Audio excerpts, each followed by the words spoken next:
go over well. I don't know who the politically correct crowd is. I don't know who these people are. I question anytime I sense an SJW, and I did this with what's her name. I go, literal. I don't know what your politics are. You're not gonna, you don't sit there and tell me about punching down and being misogynist. I want to know what your politics are. Yeah. Are you a socialist? Or are you just one of these people that want to create the illusion that everything's fine while the world falls apart? Because I heard a great quote by this poet named Frederick Seidel or something like that. And I'm just going to paraphrase it. It's just an image, really, of a mother and a daughter in hell, right? Yeah. And the mother's wagging her finger at the little girl, going, "Little girls don't do that in hell." You know? Yeah. You get the point? Yeah. Like, what the fuck? The fucking Amazon's on fire. Yeah. What the fuck are you complaining about? Well, I think it's one of those things where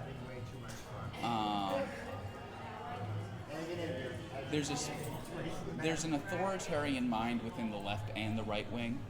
I don't think that you can be left wing and be authoritarian. And I'm glad you reminded me of that because I do have something I want to say about the Hannah Gadsby thing. But go on. So I think there is a strain on the left that because they feel ineffectual in politics to change material concerns, they decide to double down on trying to shape culture. Then why are Biden's numbers? Huh? Then why are Biden's numbers so high when he's bleeding out of his fucking eye? Because I think there's at a town hall. I think there's a certain particular version of the socialist or social democratic left. Because they're not really left wing. Listen, here's the thing, dude. Okay, here's the thing about Hannah Gadsby, and I was trying to explain this to you when you and I had a disagreement about art, and I was talking about fascism about art, and I'm citing, and I'll cite my sources here. One was a video on Ayn Rand. Yeah. One was something I read about degenerate art, and one was a Susan Sontag essay. There's two main points about art. Hitler and both Ayn Rand don't like abstract expressionism because it doesn't convey social values. Okay, that's number one. Number two,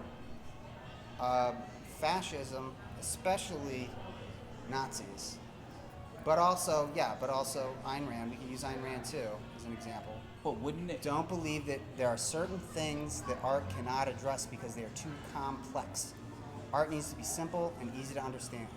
I believe transgender people have rights, like the way Aziz Ansari opened his special. Like he does it as differently than Louis C.K. does. Right. Louis C.K. is going to turn the entire experience into a fucking bit, into a long bit. Right. Aziz Ansari just got up there and said, "Let me be very clear to you before we begin," and then went off to talk about crazy rich Asians and other fucking bullshit that doesn't mean anything or doesn't matter. Hannah Gadsby said those two exact things in Nannette. What are you talking about? She said that there were certain things, certain emotions and certain experiences that cannot be conveyed through humor. Then do That's another art one. form. Then there's number one. Hold on. No, they don't want to do another art form. They want to change the art form. Exactly. Here's number two. That's what I'm talking Here's about. number two. I reject social engineering. She engineering. literally addressed cubism.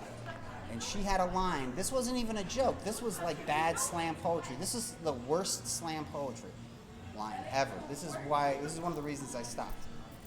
Is shit like this. She says, Cubism we're said that Cubism is important because it shows every perspective at the same time.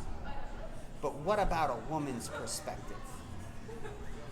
Then that's part of every perspective. That's what fucking Hitler and Ayn Rand were saying. They were saying that that this art is degenerate because it does not address our social concerns.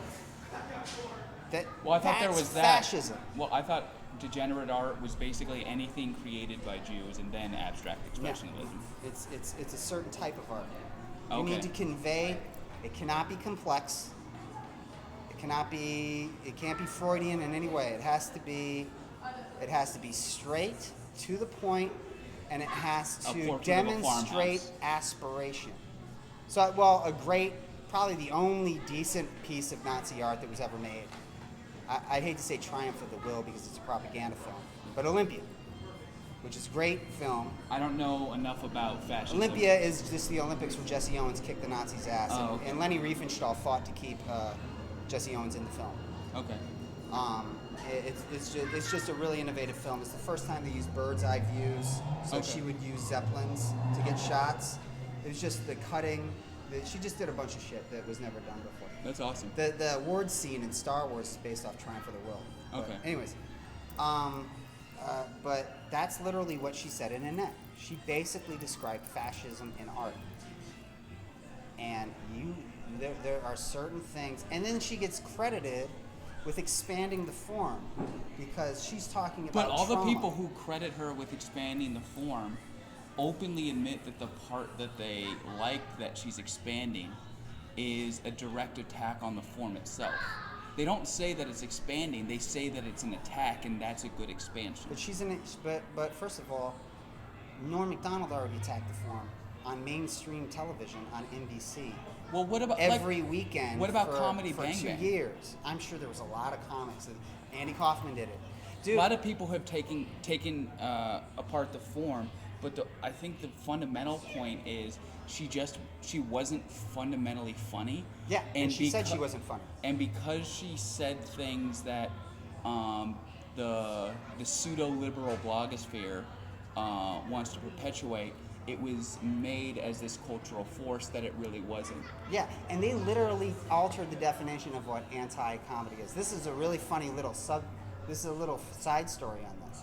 They kept misusing the phrase anti-comedy and anti-jokes by suggesting that because she was saying comedy doesn't work, comedy is a failure, blah, blah, blah, I'm against comedy. But that's not what anti-comedy is. Anti-comedy is why did the chicken cross the road to get to the other side? So that's something that Norm Macdonald made famous. And Norm Macdonald... Or anytime you're making a joke something. about the concept of joke structure. Yeah, exactly. Yeah, or you're commenting on hacky stuff by doing fake hack stuff. So and Norm Macdonald posted a tweet where he goes, he was sarcastically going like, wow, this must have been a really innovative, hilarious special. I can't wait to hear it, all this stuff. And then she posted a tweet going, who's Norm Macdonald? Seriously. That was her fucking comeback. She was pretending like she didn't know who Norm Macdonald was. And I just thought that was really funny. But Lenny Bruce already did something like that.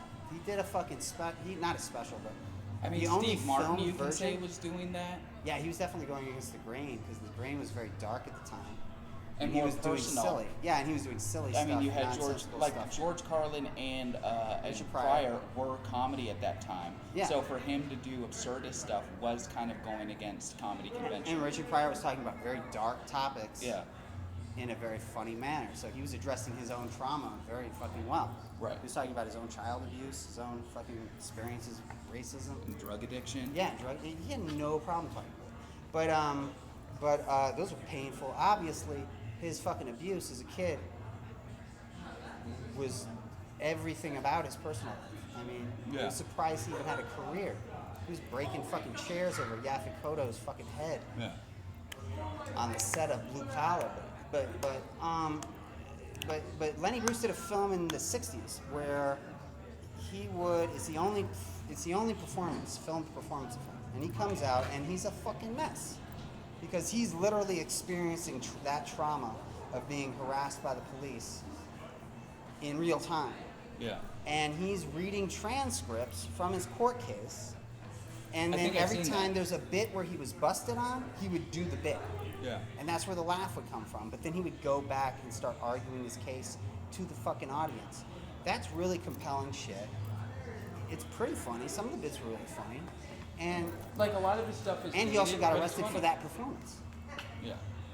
So that was already done way better. So this idea of talking about trauma and mixing serious topics with comedy was already done. So she didn't really do anything new. It wasn't good. It wasn't funny. She Her was arguments doing were garbage. She was doing stuff that was hack 80s comedy that just happened to be from a lesbian's perspective. But it's still Or an angry hack. lesbian, a lesbian who doesn't get laid perspective because she's shaped like a bottle. I'm not going to comment on that, but yeah. Well, I think the fucking director was commenting on it because he kept fucking shooting her from behind. That motherfucker, if I was her, I'd have shot him.